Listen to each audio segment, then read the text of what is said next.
ਅੱਜ ਸਾਡਾ chapter number ਦੂਜਾ ਹੈ ਸਿਲੰਡਰ। ਫਸਟ ਪਹਿਲੇ ਸਿਲੰਡਰ ਦੀ ਡੈਫੀਨੇਸ਼ਨ ਸਮਝ ਲਓ।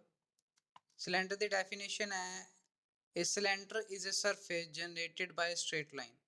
ਕਹਿੰਦੇ ਕਿ ਸਟ੍ਰੇਟ ਲਾਈਨ ਹੈ ਉਹ ਸਰਫੇਸ ਜਨਰੇਟ ਕਰ ਰਹੀ ਹੈ cylinder the which is parallel। ਕਹਿੰਦੇ ਕਿ ਦੋ ਪੈਰਲਲ ਲਾਈਨਸ ਨੇ, ਇੱਕ ਆ ਪੈਰਲਲ ਲਾਈਨ ਹੈ, ਇੱਕ ਆ ਪੈਰਲਲ ਲਾਈਨ ਹੈ। ਠੀਕ ਹੈ, ਇਹ ਦੋ ਪੈਰਲਲ ਲਾਈਨ ਹੈ, ਇਹ ਸਰਫੇਸ ਜਨਰੇਟ ਕਰ ਰਹੀ circle cylinder the to a fixed point. ਕਹਿੰਦੇ ਟੂ ਏ ਫਿਕਸਡ ਪੁਆਇੰਟ ਮਤਲਬ ਇੱਕ ਫਿਕਸਡ ਪੁਆਇੰਟ ਲੈ ਲੈਣਾ, ਉਹਦੇ ਫਿਕਸਡ ਪੁਆਇੰਟ ਤੇ ਦੋ ਪੈਰਲਲ ਲਾਈਨਸ ਨੇ, ਸੈਟੀਸਫਾਈ ਕਰ ਰਹੀ ਹੈ ਵਨ ਔਰ ਮੋਰ ਕੰਡੀਸ਼ਨ। ਕਹਿੰਦੇ ਕਿ ਇਹ ਦੋਨੋਂ ਇੰਟਰਸੈਕਟ ਕਰ ਰਹੀਆਂ ਹੈ। ਹੁਣ ਦੇਖੋ ਆਹ ਜਿਹੜੀ ਕਰਵ ਹੈ, ਆਹ ਫਿਕਸਡ ਕਰਵ ਹੈ, ਆਹ ਵਾਲੀ ਫਿਕਸਡ ਕਰਵ ਹੈ, ਆਹ ਵਾਲੀ ਫਿਕਸਡ ਕਰਵ ਹੈ, ਕਿ ਆਹ ਦੋਨੋਂ ਜਦੋਂ ਆਹ ਪੈਰਲਲ ਲਾਈਨ ਨੂੰ ਕੱਟ ਕਰ ਰਹੀਆਂ ਜਾਂ ਇੰਟਰਸੈਕਟ ਕਰ ਰਹੀਆਂ, ਦੇ ਕ੍ਰੀਏਟ ਏ ਜਨਰੇਟਰ। ਇਹਨਾਂ ਨੂੰ ਕਵਾਂਗੇ ਜਨਰੇਟਰ। ਕਹਿੰਦੇ ਕਿ ਆਹ ਸਟ੍ਰੇਟ ਲਾਈਨ ਜਨਰੇਟਰ ਹੋ ਗਈ ਹੈ, ਤੇ ਜਿਹੜੀ ਆਹ ਹੈ ਇਹ ਫਿਕਸਡ ਕਰਵ ਹੈ ਜਿਹੜੀ, ਉਹਨੂੰ ਕਵਾਂਗੇ ਗਾਈਡਿੰਗ ਕਰਵ। ਮਤਲਬ ਕਿ ਜਿਹੜਾ ਸਰਕਲ ਹੋ ਗਿਆ ਉਹ ਗਾਈਡਿੰਗ ਕਰਵ ਹੋ ਗਿਆ, ਤੇ ਜਿਹੜਾ ਸਟ੍ਰੇਟ ਲਾਈਨ ਹੋ ਗਈਆਂ ਉਹ ਜਨਰੇਟਰ ਹੋ ਗਈ। ਕਹਿੰਦੇ ਕਦੀ ਦੋ ਕੋਈ ਵੀ ਸਟ੍ਰੇਟ ਲਾਈਨ ਨੇ ਉਹ ਪੈਰਲਲ ਹੈ ਇੱਕ ਦੂਸਰੇ ਦੇ ਟੂ ਏ ਫਿਕਸਡ ਪੁਆਇੰਟ, ਇੱਕ ਫਿਕਸਡ ਪੁਆਇੰਟ ਤੋਂ ਦੋਨੋਂ ਲਾਈਨਾਂ ਪੈਰਲਲ ਨੇ, ਤੇ ਉਹ ਸੈਟੀਸਫਾਈ ਕਰ ਰਹੀ ਇੱਕ ਹੋਰ ਕੰਡੀਸ਼ਨ ਨੂੰ, ਕਿਹੜੀ ਕਿ ਉਹ ਇੰਟਰਸੈਕਟ ਕਰੇਗੀ ਫਿਕਸਡ ਕਰਵ ਨੂੰ, ਇੰਟਰਸੈਕਟ ਕਰੇਗੀ ਫਿਕਸਡ ਕਰਵ ਨੂੰ। ਹੁਣ ਦੇਖੋ ਜਿਹੜੀ ਸਟ੍ਰੇਟ ਲਾਈਨ ਹੈ in any position is called the generator. ਹੁਣ ਸਟ੍ਰੇਟ ਲਾਈਨ ਜਨਰੇਟਰ ਦਾ ਕੰਮ ਕਰ ਰਹੀ ਹੈ, ਜਿਹੜੀ ਫਿਕਸਡ ਕਰਵ ਹੈ ਉਹ ਆਪਣੇ ਕੋਲ ਗਾਈਡਿੰਗ ਕਰਵ ਦਾ ਕੰਮ ਕਰ ਰਹੀ ਹੈ, ਤੇ ਉਹਨੂੰ ਸਿਲੰਡਰ ਕਵਾਂਗੇ। ਇਹ ਤਾਂ ਹੋ ਗਈ ਡੈਫੀਨੇਸ਼ਨ ਆਪਣੇ ਕੋਲ ਸਿਲੰਡਰ ਦੀ। ਸੈਕਿੰਡ ਡੈਫੀਨੇਸ਼ਨ ਆਉਂਦੀ ਹੈ ਕੁਆਡਰੇਟਿਕ ਸਿਲੰਡਰ। ਹੁਣ ਕੁਆਡਰੇਟਿਕ ਸਿਲੰਡਰ ਤੋਂ ਕੀ ਮਤਲਬ ਹੈ? ਕਹਿੰਦੇ ਕਿ ਕੁਆਡਰੇਟਿਕ ਦਾ ਮਤਲਬ ਕੀ ਹੁੰਦਾ? ਸੈਕਿੰਡ ਡਿਗਰੀ ਦੀ ਇਕੁਏਸ਼ਨ। ਮੈਨੂੰ ਪਤਾ ਹੈ ਕਿ ਜੇ ਕੁਆਡਰੇਟਿਕ ਇਕੁਏਸ਼ਨ ਕਹਿੰਦੇ ਸੀ ਆਪਾਂ ਕੀ ਕਰਦੇ? ਸੈਕਿੰਡ ਡਿਗਰੀ ਦੀ ਇਕੁਏਸ਼ਨ ਲੈਂਦੇ ਸੀ, degree of equation। ਜੇ second degree of equation ਹੈ it means a cylinder whose equation is of second degree। ਉਹ ਸਿਲੰਡਰ ਦੀ ਇਕੁਏਸ਼ਨ ਜਿਹੜੀ ਸੈਕਿੰਡ ਡਿਗਰੀ ਦੀ ਇਕੁਏਸ਼ਨ ਆ ਇਨ x y ਤੇ z, ਉਹਨੂੰ ਕਹਿੰਦੇ ਕੁਆਡਰੇਟਿਕ ਸਿਲੰਡਰ। ਹੁਣ ਦੇਖੋ ਸਿਲੰਡਰ ਦੀ ਇਕੁਏਸ਼ਨ ਜੇ ਆਪਣੇ ਕੋ ਕੁਆਡਰੇਟਿਕ ਹੈ ਜਾਂ ਸੈਕਿੰਡ ਡਿਗਰੀ ਦੇ ਵਿੱਚ ਹੈਗੀ ਆ x y z, ਤੇ ਉਹਨੂੰ ਕੁਆਡਰੇਟਿਕ ਸਿਲੰਡਰ ਕਵਾਂਗੇ। ਕਹਿੰਦੇ ਕਿ cylinder which means quadratic cylinder unless otherwise stated। ਕਹਿੰਦੇ ਕਿ ਜਿਹੜੀ ਸਿਲੰਡਰ ਹੁੰਦੀ ਹੈ ਉਹ ਆਲਵੇਜ਼ ਆਪਣੇ ਕੋ ਕੁਆਡਰੇਟਿਕ ਸਿਲੰਡਰ ਹੁੰਦੀ ਹੈ, ਠੀਕ ਹੈ, ਅਨਲੈਸ ਉਹ ਅਦਰਵਾਈਜ਼ ਇੱਕ ਕੋਈ ਹੋਰ ਹੋਊਗੀ ਫਾਰਮ। ਹੁਣ ਰਾਈਟ ਸਰਕੂਲਰ ਸਿਲੰਡਰ ਹੈ, ਰਾਈਟ ਸਰਕੂਲਰ ਸਿਲੰਡਰ ਦੇ ਵਿੱਚ ਦੇਖੋ ਕਹਿੰਦੇ right circular cylinder is a surface generated by straight line. ਹੁਣ ਸਟ੍ਰੇਟ ਲਾਈਨ ਹੈ, ਹੁਣ ਦੇਖੋ ਆਹ ਦੋ ਸਟ੍ਰੇਟ ਲਾਈਨਾਂ ਨੇ, ਆਹ ਵਾਲੀ ਤੇ ਆਹ ਵਾਲੀ ਦੋ ਸਟ੍ਰੇਟ ਲਾਈਨ ਹੈ which is passes to a fixed point। ਹੁਣ ਦੇਖੋ ਇਹ ਪੁਆਇੰਟ ਤੋਂ ਪਾਸ ਕਰ ਰਹੀ ਹੈ, ਆਪਾਂ P ਪੁਆਇੰਟ ਤੋਂ ਪਾਸ ਕਰ ਰਹੀ ਹੈ to a fixed point, fixed line, ਠੀਕ ਹੈ, ਉਹ ਕਹਿ ਰਹੀ ਹੈ and is a constant distance from it। ਹੁਣ ਦੇਖੋ ਆਹ ਜਿਹੜੀ ਹੈਗੀ ਆ A ਤੇ B, A ਤੋਂ ਲੈ ਕੇ N ਨੂੰ ਇੱਕ ਲਾਈਨ ਜਾ ਰਹੀ ਆ, ਉਹ ਇਹਦੇ ਵੀ ਪੈਰਲਲ ਹੈ, ਆਹ ਵਾਲੀ ਇਹਦੇ ਵੀ ਪੈਰਲਲ ਹੈ, ਤੇ ਨਾਲ ਉਹ ਕਹਿ ਰਿਹਾ ਕਿ ਇਹਨਾਂ ਦੋਨਾਂ ਦੇ ਵਿੱਚ ਇੱਕ ਫਿਕਸਡ ਡਿਸਟੈਂਸ ਹੈ। ਫਿਕਸਡ ਡਿਸਟੈਂਸ ਹੋ ਗਿਆ ਆਪਣੇ ਕੋ A। The constant distance is called the radius of the circle। ਕਹਿੰਦੇ ਕਿ ਜਿਹੜਾ ਇਹ constant distance ਹੈ A, ਉਹ radius of the circle ਹੈ, ਠੀਕ ਹੈ ਨਾ। ਆ ਜਿਹੜੀ ਫਿਕਸਡ ਲਾਈਨ ਹੈ ਉਹਨੂੰ ਐਕਸਿਸ ਕਵਾਂਗੇ, ਇਹ ਐਕਸਿਸ ਹੋ ਗਈ, ਤੇ ਜਿਹੜੀ ਆਪਣੇ ਕੋ constant distance ਹੈ P ਦਾ Q ਦੇ ਵਿੱਚ, that is equal to A, that is equal to radius of circle। ठीक है जी, ये हो गया अपने को। अगर ये फॉर्म होएगी, this is the right circular cylinder, this is the right circular cylinder. दो चीजें याद रखने वाली है, fixed line is called the axis, constant distance that is अपने को रेडियस ऑफ द सिलेंडर। ਹੁਣ आर्टिकल नंबर 2 है that is a prove that the section, section का मतलब होंगे कटना, ये जरूर याद रखियो, सेक्शन का मतलब होंगे cutting off a right circular cylinder by a plane perpendicular. कहते कि जो अपने को राइट सर्कुलर सिलेंडर ਨੂੰ एक परपेंडिकुलर प्लेन कट करेगा टू एक्सिस। ਹੁਣ देखो आ परपेंडिकुलर प्लेन PQ है, वो PQ ਨੂੰ कट कर रहा है। ਹੁਣ ਜਦੋਂ ਆਪਾਂ ਉਹਨੂੰ कट करांगे तो ਕੀ करेगा? सर्कल क्रिएट करेगा। ਆਪਾਂ ਉਹ प्रूफ करना, it create a circle. Question हमें लग गया ਉਹਦੇ ਆਪਾਂ ਰਿਜ਼ਲਟ ਕਰਦੇ ਹਾਂ ਅੱਗੇ। ਕਹਿੰਦੇ ਕਿ AB ਆਪਣੇ ਕੋਲ ਡਿਸਟੈਂਸ ਹੈ, AB ਦਾ ਰੇਡੀਅਸ ਹੈ, ਆਪਾਂ ਰੇਡੀਅਸ ਲੈ ਲਿਆ ਸਰਕਲ ਦਾ। AN ਆਪਣੇ ਕੋਲ ਕੀ ਹੈ, ਐਕਸਿਸ ਹੈ, ਆਪਾਂ ਲੈ ਲਈ by the definition of right circular cylinder. PB any point ਹੈ ਔਨ ਦਾ ਆਪਣੇ ਪਾਸ ਪਲੇਨ ਦੇ ਵਿੱਚ, ਹੁਣ ਇਹ ਪਲੇਨ ਹੈ, ਪਲੇਨ ਦੇ ਵਿੱਚ ਕੋਈ ਵੀ ਪੁਆਇੰਟ P ਹੋ ਗਿਆ, ਠੀਕ ਹੈ। And the section of the cylinder, ਹੁਣ ਦੇਖੋ ਕੋਈ ਵੀ ਪਲੇਨ ਹੈ ਅਗਰ ਆਪਣੇ ਕੋਲ ਸਿਲੰਡਰ ਨੂੰ ਕੱਟ ਕਰ ਰਿਹਾ ਆ ਪਰਪੈਂਡੀਕੂਲਰਲੀ, ਇਟ ਕ੍ਰੀਏਟ ਆਪਣੇ ਪਾਸ ਸਰਕਲ, ठीक है। और PQ की वैल्यू अपने को ये आ गई, if we know that if the straight line is perpendicular to the plane. ਹੁਣ देखो जी स्ट्रेट लाइन है आ वाली स्ट्रेट लाइन है, एक आ है, दे आर परपेंडिकुलर क्योंकि 90 डिग्री का है। अगर मैं इसको रोटेट कर दूँ इधर देख लो, this is a straight line, plane इस तरह है, प्लेन इस तरह है, तो ये की करेगा 90 डिग्री से कट कर रहा, it is a plane perpendicular. जो प्लेन परपेंडिकुलर है then it is perpendicular to every straight line. हाँ जे एवरी स्ट्रेट लाइन के परपेंडिकुलर होगी तो मीट करेगा प्लेन ते। हुन AQ अपने को देखो, AQ they are perpendicular to QP, AQ is perpendicular QP to the plane in which the PQ अपने को लाइज, ते PQ की वैल्यू कितनी है, that is equal to A, that is a constant. ते Q अपने को की हो गया, फिक्स्ड पॉइंट हो गया, Q फिक्स्ड पॉइंट हो गया। ते P lie on a circle, P lie on a circle, ये सर्कल के उत्ते लाई कर रहा है, हुज सेंटर अपने को की है, Q है। इट मीनस कि अगर P लाई कर रहा सर्कल ते ओदे सेंटर Q ने, तो जनरेट कर रहा अपने को सर्कल की इक्वेशन। ये अपने को आर्टिकल नंबर 2 है। आर्टिकल नंबर 2 सिंपली यही कह रहा है कि अगर साढ़े को राइट सर्कुलर सिलेंडर है, ठीक है जी, अगर कोई प्लेन उन्होंने कट कर रहा परपेंडिकुलरली, ये जरूर याद रखियो, कट कर रहा प्लेन परपेंडिकुलरली, तो वो कह रहा है कि वो एक सर्कल क्रिएट करेगा, ये याद रखनी डेफिनेशन। आर्टिकल नंबर 3 देखो, हुन राइट सर्कुलर सिलेंडर है with the axis Z axis. हुन ये देखना है कि अपने को राइट सर्कुलर सिलेंडर है with the axis Z axis and the radius a standard form. ਹੁਣ अपने को अगर Z एक्सिस की गल कर रही है, इट मीनस कि जो परपेंडिकुलर मतलब कि अपने को Z एक्सिस से आप लेना है राइट सर्कुलर फ्लो, तो अपने को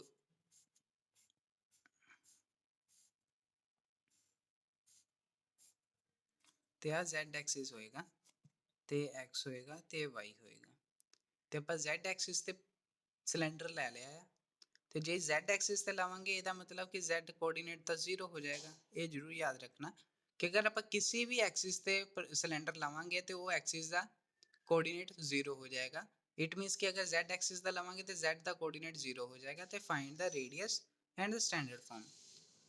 हुन show that the equation of the right circular cylinder, कहते कि एक राइट सर्कुलर सिलेंडर की इक्वेशन निकालो, ठीक है, whose axis is the Z axis। हम गल इत्थे आ गई Z axis, तो अपने को Z का कोऑर्डिनेट 0 आ जाएगा एंड द रेडियस A है, रेडियस की गल होगी, R की वैल्यू साडे को A आ गई, R की वैल्यू A आ गई, तो प्रूफ करो कि X square plus Y square is equal to A square. वही गल है कि अपने को Z एक्सिस का मतलब है प्लेन है, प्लेन की गल हो रही है, प्लेन अपने को Z इज इक्वल टू 0, हुन Z is equal to 0, that is the equation of plane, equation of plane, ये जरूर याद रखना। वो कह रहा है कि अपने को राइट सर्कुलर सिलेंडर है, ठीक है, राइट सर्कुलर सिलेंडर है, उन्हें एक plane Z is equal to 0 ते कट कर रही है, कट कर रही है, तो अपने को कितना दी इक्वेशन आएगी, that is equation of circle. आही तो अपने को आर्टिकल पढ़िया कि अगर कोई सिलेंडर है, राइट सर्कुलर सिलेंडर है, उन्होंने कोई प्लेन कट कर रहा है, तो वो अपने को क्रिएट कर दिया परपेंडिकुलरली। ये जरूर याद रखना कि कोई भी प्लेन परपेंडिकुलरली कट कर रहा है तो वो जनरेट करेगी सर्कल की इक्वेशन। ਹੁਣ देखो उन्होंने कोऑर्डिनेट्स दे दिते ने, we know that the Z axis passes, अगर वो Z एक्सिस से पास कर रही है तो ओरिजिन की होएगा 0 0 0 एंड डायरेक्शन कोसाइन की हो गया 0 0 1। Z एक्सिस से Z का कोऑर्डिनेट तो 1 होएगा, अगर मैं कह रहा है कि Z एक्सिस से Z का कोऑर्डिनेट 1 होगा तो XY 0 होगे ना, तो ये लिए अपने को 0 0 1 they are the direction cosine. तो उस तो बाद अपने को ओरिजन तो उन्होंने दिता ही होया कि अपने को ओरिजन अपने को 0 0 0 है, तो इक्वेशन ऑफ एक्सिस की लिख लेनी है। इक्वेशन ऑफ एक्सिस सानू पता है कि x minus origin divided by direction cosine, x minus alpha divided by l, तो अल्फा बीटा गामा अपने को 0 0 है, एल एम एन की वैल्यू अपने को 0 0 1 है, ਇਹਨੂੰ ਮੈਂ ਅਲਫਾ ਬੀਟਾ ਗਾਮਾ ਵੀ ਲਿਖ ਸਕਦਾ ਤੇ ਇਹਨਾਂ ਨੂੰ L M N ਵੀ ਲਿਖ ਸਕਦਾ। ਠੀਕ ਹੈ ਜੀ। ਤੇ x minus alpha divided by L, y minus beta divided by M, z minus gamma divided by N। ਤੇ ਆਪਾਂ ਅਲਫਾ ਬੀਟਾ ਗਾਮਾ ਤੇ L M N ਦੀ ਵੈਲਿਊ ਪੁੱਟ ਕਰ ਦਿੱਤੀ, ਸਾਡੇ ਕੋ ਆ ਗਈ x divided by 0 is equal to y divided by 0 is equal to z divided by 1। ਹੁਣ ਆਪਾਂ ਕਿ ਲੈ ਲੈਂਦੇ ਕਿ ਕੋਈ ਵੀ P ਪੁਆਇੰਟ ਹੈ ਸਿਲੰਡਰ ਤੇ, ਆਪਣੇ ਕੋ ਆ P ਪੁਆਇੰਟ ਲੈ ਲਿਆ, ਜਿਵੇਂ ਪਿਛਲੇ ਡਾਇਗਰਾਮ ਤੇ ਇੱਥੇ P ਪੁਆਇੰਟ ਲੈ ਲਿਆ ਸੀ। ਹੁਣ ਤੇ P ਪੁਆਇੰਟ ਲੈ ਲਿਆ ਉਹਨੇ ਸਿਲੰਡਰ ਤੇ ਆਪਣੇ ਕੋ ਬਾਈ ਡੈਫੀਨੇਸ਼ਨ ਕੀ ਹੋਏਗਾ, ਪਰਪੈਂਡੀਕੂਲਰ ਡਿਸਟੈਂਸ ਲੈਣਾ ਹੈ, ਫਿਕਸਡ ਪੁਆਇੰਟ ਤੋਂ ਪਰਪੈਂਡੀਕੂਲਰ ਡਿਸਟੈਂਸ ਲੈਣਾ ਹੈ। ਫਿਕਸਡ ਪੁਆਇੰਟ ਤੋਂ ਪਰਪੈਂਡੀਕੂਲਰ ਡਿਸਟੈਂਸ ਤੇ ਆਪਾਂ ਕੀ ਲਿਆ, ਦੈਟ ਇਜ਼ ਉਹ ਫਿਕਸਡ ਪੁਆਇੰਟ ਕੀ ਹੈ ਸਾਡੇ ਕੋ, ਓਰੀਜਨ ਹੈ। ਯਾਦ ਰੱਖਣਾ ਹੈ ਫਿਕਸਡ ਪੁਆਇੰਟ ਸਾਡੇ ਕੋ ਕੀ ਹੈ, ਓਰੀਜਨ ਹੈ। ਸੌਰੀ ਡਾਇਰੈਕਸ਼ਨ ਕੋਸਾइन है, डायरेक्शन कोसाइन अपने को z एक्सिस का की है 0 0 1 ਤੇ 0 0 1 ਤੇ x y z ਤੇ ਇਹਦੇ ਪਰਪੈਂਡੀਕੂਲਰ ਡਿਸਟੈਂਸ ਲਗਾ ਦੇਣਾ, x ਮਾਈਨਸ 0 ਦਾ whole square plus y minus 0 ਦਾ whole square plus z minus, ਹੁਣ z ਦੇ ਕੋਆਰਡੀਨੇਟ ਤਾਂ ਆਪਣੇ ਕੋਲ 0 ਹੈ ਤੇ ਆ x। ਹੁਣ ਦੇਖੋ ਨਾ z एक्सिस ਦੇ ਲਈ ਆਪਣੇ ਕੋ ਕੀ ਹੋ ਗਿਆ, z अपने को 0 हो गया ना, तो z इज इक्वल टू 0, तो 0 minus 0 the whole square that is equal to a। तो X square plus Y square under root होएगा, बोथ साइड स्क्वायरिंग कर देंगे तो अपने को इक्वेशन आ जाएगी, इक्वेशन ऑफ सर्कल।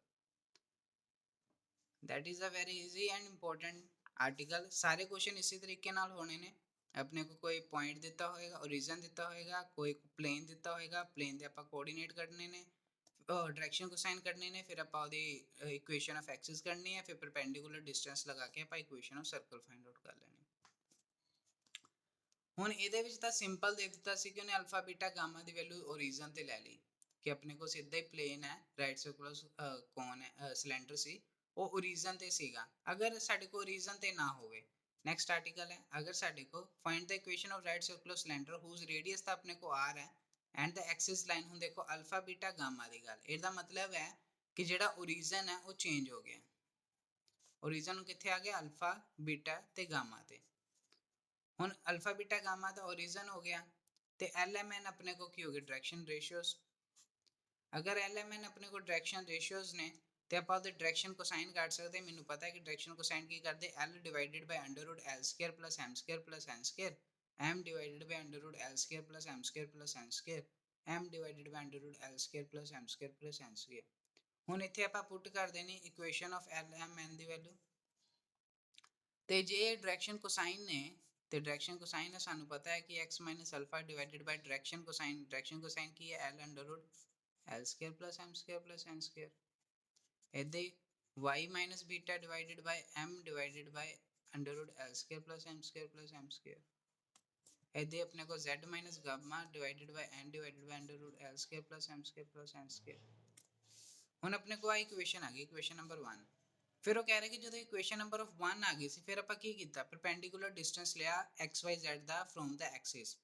ਹੁਣ ਆਪਾਂ ਫੇਰ ਪਰਪੈਂਡੀਕੂਲਰ ਡਿਸਟੈਂਸ ਲਿਆ XYZ the from the Axis.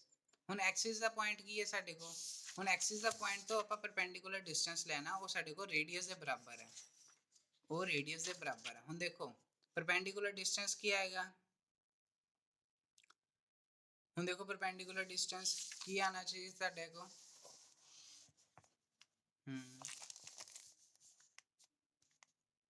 ਹੁਣ ਇਹਦੇ ਚ ਪਰਪੈਂਡੀਕੂਲਰ ਡਿਸਟੈਂਸ ਪਹਿਲੇ y ਮਾਈਨਸ 0 y ਮਾਈਨਸ ਬੀਟਾ, ਹਾਂ ਇਹਦੇ ਵਿੱਚ ਆਪਾਂ ਮੈਂ ਤੁਹਾਨੂੰ ਦੱਸ ਦਿੰਦਾ, ਇਹ ਇੱਧਰ ਜਾਣਾ ਇੱਧਰ ਜਾਣਾ, 2312 ਮੈਥਡ ਲਗਾ ਲੈਂਦੇ, ਜ਼ਿਆਦਾ ਕਨਫਿਊਜ਼ਿੰਗ ਨਹੀਂ ਹੋਣਾ।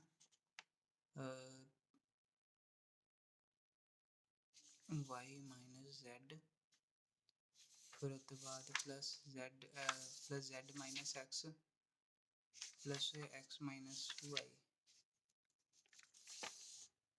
ये जो सिंपल ये आप इधर लिख सकते हैं जो कन्फ्यूजिंग ना हो के। पहले लिए आप की करना, पहले एदा क्रॉस मल्टीप्लाई, एदा क्रॉस मल्टीप्लाई, फिर प्लस जेड वाई ते एक्स एदा। पहले इदा कर लो कि y वाली जेडे टर्म है, y वाली टर्म ते z वाली दा क्रॉस मल्टीप्लाई, फिर उस तो बाद z वाली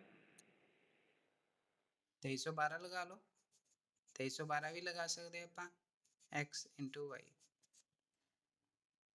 2312 लगा लो, वो तो भी ईजी है। 2312 मेथड लगाओ, डबल अपने को की है 2 की है, सेकंड y माइनस बीटा, तो इधर अपने को आ गया m under root l square plus m square plus n square, फिर 3 अपने को z माइनस गामा, फिर इधर आ गई n under root l square plus m square, 1 दी वैल्यू होगी x minus alpha l divided by under root m square. ठीक है, 2312 लगा दूंगे, ਇਹਦਾ ਇਹਦੇ ਡਿਵਾਈਡ ਇਹਦਾ ਇਹਦੇ ਨਾਲ ਇਹਦਾ ਇਹਦੇ ਨਾਲ। ਠੀਕ ਹੈ ਜੀ, 2312 ਮੈਥਡ ਲਗਾਉਣ ਤੋਂ ਬਾਅਦ ਆਪਾਂ ਸਕੇਅਰਿੰਗ ਕਰ ਲੈਣੀ, ਫਸਟ ਦੀ ਸਕੇਅਰ, ਉਹਦੇ ਵਿੱਚੋਂ ਫਸਟ ਦੀ ਵੈਲਿਊ ਕੱਢ ਲੈਣੀ ਪਲੱਸ l ਦੀ ਸਕੇਅਰ ਪਲੱਸ m ਦੀ ਸਕੇਅਰ। ਹੁਣ ਆਪਣੇ को ਇਹਨਾਂ ਸਾਰਿਆਂ ਦਾ ਅੰਡਰ रूट ਕਰ ਦੇਣਾ ਤੇ ਉਹ r ਦੇ ਬਰਾਬਰ ਹੈ। ਉਹਨੇ ਇਹੀ ਕਿਹਾ ਸੀ ਕਿ ਉੱਪਰੇ को ਜਦੋਂ ਆਪਾਂ डिस्टेंस ਦਾ ਫਾਰਮੂਲਾ ਲਗਾ ਦੇਣਾ y minus the whole square, फिर अंडर रूट ले लेना that is equal to radius. ਹੁਣ रेडियस अपने को की है r है, इस क्वेश्चन ਚ रेडियस अपने को r है ਤੇ ਆਪਾਂ r ਕਰ ਦਿੱਤਾ, फिर स्केयरिंग ऑन बोथ साइड कर देनी, फिर इक्वेशन ਨੂੰ सोल्व करना शुरू कर देना, फिर y minus beta n minus z minus gamma m the whole square plus z minus gamma into l minus x minus alpha n the whole square, x minus alpha m minus y minus beta l the whole square l square plus m square plus n square is equal to r। this is the equation of the required equation। ठीक है, ਇਹ equation ਹੋਏਗੀ ਸਾਡੇ ਕੋ ਜਿਹਦੇ ਵਿੱਚੋਂ ਆਪਾਂ ਕੁਆਡ੍ਰੈਟਿਕ equation r ਹੈ, ਇਹਦੇ ਵਿੱਚੋਂ ਆਪਾਂ l m n ਦੀ ਵੈਲਿਊ ਕੱਢ ਲਾਂਗੇ ਸੋਲਵ ਕਰਨ ਤੋਂ ਬਾਅਦ। ਹੁਣ ਉਸ ਤੋਂ ਬਾਅਦ ਆਪਣੇ ਕੋ ਆਂਦਾ ਸੈਕੰਡ ਇਕੁਏਸ਼ਨ ਕਿ ਅਗਰ ਸਾਡੇ ਕੋ find the equation of the right circular cylinder whose radius r, axis of the line ਆਪਣੇ ਕੋ l m n ਦਿੱਤੀ ਹੋਵੇ। ਸਿੰਪਲ ਜੀ, ਹੁਣ ਇਹ ਚ ਇਹਨਾਂ ਨੇ ਸਿੱਧਾ ਹੀ l m n ਨੂੰ ਡਾਇਰੈਕਸ਼ਨ ਕੋਸਾਈਨ ਕਰ ਦਿੱਤਾ। ਹੁਣ ਦੇਖੋ ਅਗਰ ਇਹਨਾਂ ਨੇ ਡਾਇਰੈਕਸ਼ਨ ਰੇਸ਼ੋ ਦਿੱਤਾ ਹੁੰਦਾ ਫਿਰ ਆਪਾਂ ਪਿਛਲਾ ਵਾਲਾ ਪਾਰਟ ਕਰਨਾ ਸੀ, ਇਹਦੇ ਵਿੱਚ ਇਹਨਾਂ ਨੇ ਡਾਇਰੈਕਸ਼ਨ ਰੇਸ਼ੋ ਦਿੱਤੀ ਹੋਈ ਹੈ l m n, ਯਾਦ ਰੱਖਿਓ l m n ਇਹਦੇ ਵਿੱਚ ਡਾਇਰੈਕਸ਼ਨ ਰੇਸ਼ੋ ਦਿੱਤੀ ਹੈ, ਡਾਇਰੈਕਸ਼ਨ ਰੇਸ਼ੋ ਦਿੱਤੀ ਹੈ, ਇਸ ਕਰਕੇ ਆਪਾਂ ਡਾਇਰੈਕਸ਼ਨ ਕੋਸਾਈਨ ਕੱਢੇ ਆ, ਡਾਇਰੈਕਸ਼ਨ ਕੋਸਾਈਨ ਕੱਢੇ ਆ, ਫਿਰ ਆਪਾਂ ਜਾ ਕੇ ਅੱਗੇ ਇਕੁਏਸ਼ਨ ਨੂੰ ਸੋਲਵ ਕੀਤਾ ਆ। ਅਗਰ ਸਾਨੂੰ ਡਾਇਰੈਕਟ ਹੀ ਇਹ ਸਾਰੇ ਡਾਇਰੈਕਸ਼ਨ ਕੋਸਾਈਨ ਦੇ ਦਿੱਤੇ ਆ ਫਿਰ ਆਪਣੇ ਕੋਲ ਜ਼ਿਆਦਾ ਲੰਬਾ ਨਹੀਂ ਮੈਥਡ, ਫਿਰ ਆਪਾਂ ਸਿੰਪਲ ਹੀ 2312 ਮੈਥਡ ਲਗਾ ਕੇ ਇਕੁਏਸ਼ਨ ਨੂੰ ਸੋਲਵ ਕਰਨਾ। 2312 ਮੈਥਡ ਲਗਾਵਾਂਗੇ, ਇਕੁਏਸ਼ਨ ਨੂੰ ਸੋਲਵ ਕਰਾਂਗੇ ਤੇ ਸਾਡੇ ਕੋਲ ਰਿਜ਼ਲਟ ਆ ਜਾਏਗਾ this is a required equation. ਹੁਣ ਇਸ ਤੋਂ ਬਾਅਦ ਆਉਂਦੀ ਹੈ basic conic cylinder, important article ਹੈ, 2015 ਦੇ ਵਿੱਚ ਵੀ ਆਇਆ, 14 ਚ ਵੀ 12 ਚ ਵੀ ਆਇਆ। ਕਹਿੰਦੇ find the equation of cylinder. ਹੁਣ ਸਿਲੰਡਰ ਦੀ ਇਕੁਏਸ਼ਨ ਕੱਢਣੀ ਹੈ। ਜਨਰੇਟਰ ਦੀ ਗੱਲ ਹੋ ਰਹੀ, ਜਨਰੇਟਰ ਮੈਂ ਦੱਸਿਆ ਸੀ ਕਿ ਜਨਰੇਟਰ ਕਿਹਨੂੰ ਕਹਿੰਦੇ, ਐਕਸਿਸ ਨੂੰ, ਜਿਹੜੀ ਸਟ੍ਰੇਟ ਲਾਈਨ ਹੁੰਦੀ ਹੈ, straight line is the generator are parallel. ਹੁਣ ਦੇਖੋ ਸਟ੍ਰੇਟ ਲਾਈਨ ਆਪਣੇ ਕੋ ਪੈਰਲਰ ਸੀਗੀਆਂ ਸਿਲੰਡਰ ਦੇ ਵਿੱਚ ਟੂ ਦਾ ਲਾਈਨ। ਹੁਣ ਲਾਈਨ ਦੀ ਇਕੁਏਸ਼ਨ ਦਿੱਤੀ ਹੋਈ ਹੈ, ਲਾਈਨ ਦੀ ਇਕੁਏਸ਼ਨ ਦਿੱਤੀ ਹੋਈ ਹੈ, ਲਾਈਨ ਕਿੱਦਾਂ ਦੀ ਹੈ, x upon l is equal to y upon m is equal to z upon n and the base of the conic। ਹੁਣ ਕੋਨਿਕ ਦਾ ਬੇਸ ਦਿੱਤਾ ਹੋਇਆ, ਕੋਨਿਕ ਦੀ ਇਕੁਏਸ਼ਨ ਦਾ ਬੇਸ ਦਿੱਤਾ ਹੋਇਆ, ਆਪਾਂ ਕੀ ਕਰਨਾ ਕੋਆਰਡੀਨੇਟਸ ਕੱਢਨੇ, ਇਹਦੇ ਚ ਵੈਲਿਊ ਪੁੱਟ ਕਰ ਦੇਣੀ, ਆਨਸਰ ਆ ਜਾਊਗਾ। ਹੁਣ ਦੇਖੋ ਕੋਨਿਕ ਦੀ ਇਕੁਏਸ਼ਨ ਲੈ ਲਈ, ਨਾਲ ਉਹਨਾਂ ਨੇ ਕੀ ਦਿੱਤਾ, ਇੱਕ ਕੋਨਿਕ ਦੀ ਇਕੁਏਸ਼ਨ ਦਿੱਤੀ, ਇੱਕ ਪਲੇਨ ਦੀ ਇਕੁਏਸ਼ਨ ਦਿੱਤੀ ਹੈ। ਆ ਜ਼ਰੂਰ ਯਾਦ ਰੱਖਿਓ ਕਿ z is equal to 0 plain the equation ਹੈ। ਹੁਣ ਪਲੇਨ ਦੀ ਵੀ ਇਕੁਏਸ਼ਨ ਦਿੱਤੀ ਹੋਈ ਹੈ, ਨਾਲ ਕੋਨਿਕ ਦੀ ਇਕੁਏਸ਼ਨ ਵੀ ਦਿੱਤੀ। ਕੋਨਿਕ ਦਾ ਮਤਲਬ ਹੈ ਕਿ ਅਗਰ ਕੋਈ ਪੈਰਲਲ ਸਿਲੰਡਰ ਹੈ, ਰਾਈਟ ਸਰਕੂਲਰ ਸਿਲੰਡਰ ਹੈ, ਠੀਕ ਹੈ, ਅਗਰ ਉਹਨੂੰ ਕੋਈ ਪਲੇਨ ਕੱਟ ਕਰ ਰਿਹਾ ਤੇ ਕੋਈ ਕੋਨਿਕ ਦੀ ਇਕੁਏਸ਼ਨ ਬਣਾ ਰਿਹਾ ਹੈ, ਜਿਵੇਂ ਸਰਕਲ ਵੀ ਇੱਕ ਕੋਨਿਕ ਦਾ ਹੀ ਪਾਰਟ ਹੈ, ਕੋਨਿਕ ਸੈਕਸ਼ਨ ਦਾ ਹੀ ਪਾਰਟ ਹੈ ਸਰਕਲ, ਸਿਲੰਡਰ ਕੋਨਿਕ ਦਾ ਪਾਰਟ ਨੇ। ਜਦੋਂ ਆਪਾਂ ਕੱਟ ਕਰਦੇ ਜਾਂ ਸਰਕਲ ਬਣੇਗਾ ਜਾਂ ਇਲਿਪਸ ਬਣ ਸਕਦਾ ਜਾਂ ਹਾਈਪਰਬੋਲਾ ਬਣ ਸਕਦਾ ਜਾਂ ਪੈਰਾਬੋਲਾ ਬਣ ਸਕਦਾ, ਉਹ ਸਾਰੇ ਕੋਨਿਕ ਸੈਕਸ਼ਨ ਦੇ ਵਿੱਚ ਹੀ ਆ ਰਹੇ। ਉਹ ਕਹਿ ਰਿਹਾ ਕਿ ਅਗਰ ਕੋਈ ਪਲੇਨ ਸਿਲੰਡਰ ਨੂੰ ਕੱਟ ਕਰ ਰਿਹਾ ਹੈ ਤੇ ਸਿਲੰਡਰ ਆਫ ਲਾਈਨ ਐਕਸਿਸ ਦੀ ਗੱਲ ਕੀਤੀ ਗਈ ਹੈ, ਤੇ ਆਪਣੇ ਕੋਲ ਜਿਹੜੀ ਇਕੁਏਸ਼ਨ ਬਣਨੀ ਹੈ ਉਹ ਇਸ ਤਰ੍ਹਾਂ ਦੀ ਬਣੇਗੀ, ਇਹ ਉਹਨਾਂ ਨੇ ਪਹਿਲੇ ਦਿੱਤੀ ਹੋਈ ਹੈ, ਗਿਵਨ ਹੈ। ਹੁਣ ਆਪਾਂ ਲੈ ਲਿਆ ਕਿ ਆਪਣੇ ਕੋਲ ਕੋਨਿਕ ਦੀ ਇਕੁਏਸ਼ਨ ਹੈ, ਨਾਲ ਪਲੇਨ ਦੀ ਇਕੁਏਸ਼ਨ ਹੈ, ਤੇ ਨਾਲ ਲਾਈਨ ਦੀ ਇਕੁਏਸ਼ਨ ਵੀ ਦਿੱਤੀ ਹੋਈ ਹੈ। ਤੇ ਆਪਾਂ ਲੈ ਲਿਆ ਕਿ x1 y1 ਤੇ z1 ਆਪਣੇ ਕੋ P ਦਾ ਪੁਆਇੰਟ ਹੈ on A generator parallel line. ਹੁਣ ਮੈਂ ਕਿਹਾ ਸੀਗਾ ਕਿ ਆਪਾਂ ਕੋਈ P ਪੁਆਇੰਟ ਲੈ ਲੈਂਦੇ ਆ ਸਟ੍ਰੇਟ ਲਾਈਨ ਤੇ, ਦੈਟ ਇਜ਼ x1 ਲੈ ਲਿਆ, y1 ਲੈ ਲਿਆ ਤੇ z1 ਲੈ ਲਿਆ। ਹੁਣ ਆਪਣੇ ਕੋਲ ਇਹ ਫਿਕਸਡ ਪੁਆਇੰਟ ਹੁੰਦਾ। ਹੁਣ ਦੇਖੋ ਆਪਣੇ ਕੋਲ ਜਨਰੇਟਰ ਦੇ ਪੁਆਇੰਟ ਲੈ ਲਿਆ ਆਪਾਂ, ਜਨਰੇਟਰ ਦੈਟ ਇਜ਼ ਆਪਣੇ ਕੋਲ ਲਾਈਨ ਆਫ ਇਕੁਏਸ਼ਨ। ਹੁਣ ਆਪਾਂ ਇਕੁਏਸ਼ਨ ਆਫ ਜਨਰੇਟਰ ਲਿਖਣੀ, ਇਕੁਏਸ਼ਨ ਆਫ ਜਨਰੇਟਰ ਕਿੱਦਾਂ ਲਿਖਾਂਗੇ, x minus x1 divided by l, y minus y1 divided by m ਤੇ z minus z1 divided by n। ਹੁਣ x1 y1 z1 ਦਾ ਆਪਣੇ ਕੋਲ ਯੂਜ਼ ਹੋ ਗਏ, lmn ਆਪਣੇ ਕੋਲ ਡਾਇਰੈਕਸ਼ਨ ਕੋਸਾਈਨ। ਹੁਣ ਉਸ ਤੋਂ ਬਾਅਦ ਉਹਨਾਂ ਨੇ ਕਹਿਤਾ ਕਿ z ਆਪਣੇ ਕੋਲ ਇਜ਼ ਇਕੁਅਲ ਟੂ 0 ਹੈ, z ਇਜ਼ ਇਕੁਅਲ ਟੂ 0 ਮਤਲਬ ਇੱਥੇ ਆਪਾਂ z ਨੂੰ 0 ਪੁੱਟ ਕਰ ਦੇਣਾ। z ਨੂੰ 0 ਪੁੱਟ ਕਰ ਦਿੱਤਾ, ਇਟ ਮੀਨਸ ਕਿ ਆਪਣੇ ਕੋਲ ਕੀ ਆ ਗਿਆ, ਹੁਣ ਇਹਦੇ 'ਚ ਦੇਖੋ ਜਦੋਂ z ਨੂੰ 0 ਪੁੱਟ ਕਰ ਦਿੱਤਾ where x minus x1 divided by l, y minus y1 divided by m, ਤੇ z 0 ਹੋ ਗਿਆ ਤੇ minus z1 divided by n। ਹੁਣ ਇਹ ਆਪਣੇ ਕੋਲ ਇੱਕ constant term ਹੋ ਗਈ, this is a constant term। ਹੁਣ ਇਹ constant term ਹੋ ਗਈ, ਆਪਾਂ x ਦੀ ਵੈਲਿਊ ਕੱਢ ਲਈ ਇਹਦੇ ਨਾਲ ਕੰਪੇਅਰ ਕਰਕੇ, ਇਹਨੂੰ ਇਹਦੇ ਨਾਲ ਕੰਪੇਅਰ ਕਰ ਦਿੱਤਾ, ਫਿਰ x ਦੀ ਵੈਲਿਊ ਕੱਢ ਲਈ ਜਿਹੜੀ ਆਈ ਹੈ ਆਪਣੇ ਕੋਲ, l ਉੱਧਰ ਚਲ ਗਏ z1 l divided by n ਹੋ ਗਿਆ ਮਾਈਨਸ ਦੇ ਵਿੱਚ ਔਰ ਪਲੱਸ x1 ਹੋ ਗਿਆ। ਇਹਦੇ y ਦੀ ਵੈਲਿਊ ਨੂੰ ਕੰਪੇਅਰ ਕਰ ਲਿਆ ਇਹਦੇ ਨਾਲ, ਫਿਰ ਆਪਣੇ ਕੋ ਆ ਗਿਆ that is minus z1 m divided by n plus y1। ਹੁਣ x ਤੇ y ਦੇ ਕੋਆਰਡੀਨੇਟ ਆ ਗਏ ਤੇ z ਆਪਣੇ ਕੋ 0 ਹੈ, x y z ਦੀ ਵੈਲਿਊਜ਼ ਆ ਗਈ। ਹੁਣ x y z ਦੀ ਵੈਲਿਊ ਆਪਾਂ ਕਿੱਥੇ ਪੁੱਟ ਕਰ ਦੇਣੀ, ਕੋਨਿਕ ਸੈਕਸ਼ਨ ਵਾਲੀ ਇਕੁਏਸ਼ਨ ਦੇ ਵਿੱਚ। ਤੇ ਕੋਨਿਕ ਦੀ ਇਕੁਏਸ਼ਨ ਕੀ ਹੈ ਸਾਡੇ ਕੋਲ, ਹੁਣ ਗਿਵਨ ਕੀ ਦਿੱਤੀ ਹੋਈ ਹੈ, ਕੋਨਿਕ ਦੀ ਇਕੁਏਸ਼ਨ 'ਚ ਪੁੱਟ ਕਰ ਦੋ, ਕੋਨਿਕ ਦੀ ਇਕੁਏਸ਼ਨ 'ਚ ਪੁੱਟ ਕਰ ਦੋਗੇ। ਹੁਣ ਕੋਨਿਕ ਦੀ ਇਕੁਏਸ਼ਨ 'ਚ ਪੁੱਟ ਕਰੂੰਗੇ ax square plus 2hxy plus by square plus 2gx plus 2fy plus c is equal to 0। ਹੁਣ ਇਸ ਇਕੁਏਸ਼ਨ 'ਚ x ਦੀ y ਦੀ ਵੈਲਿਊ ਪੁੱਟ ਕਰ ਦਾਂਗੇ, xy ਦੀ ਵੈਲਿਊ ਪੁੱਟ ਕਰ ਦਾਂਗੇ ਤੇ ਸੋਲਵ ਕਰ ਦਾਂਗੇ ਤੇ ਫਿਰ ਆਪਣੇ ਕੋਲ ਇਕੁਏਸ਼ਨ ਇਦਾਂ ਦੀ ਆ ਜਾਏਗੀ।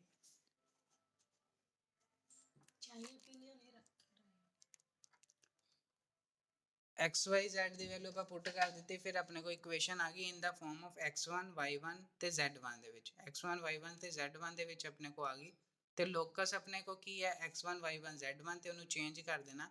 ਹੁਣ ਜਦੋਂ ਲੋਕਸ ਆਪਾਂ ਲੈ ਲਿਆ x1 y1 z1 it changes into x y z, ਤੇ ਜਿੱਥੇ x1 y1 z1 ਹੋਏਗਾ ਉੱਥੋਂ ਆਪਾਂ x y z ਲਿਖ ਦੇਣਾ ਤੇ ਆਪਣੇ ਕੋਲ ਇਕੁਏਸ਼ਨ ਆਫ ਸਿਲੈਂਡਰ ਆ ਜਾਏਗੀ। ਇਹਨਾਂ ਆਰਟੀਕਲ ਸੀ ਜੀ।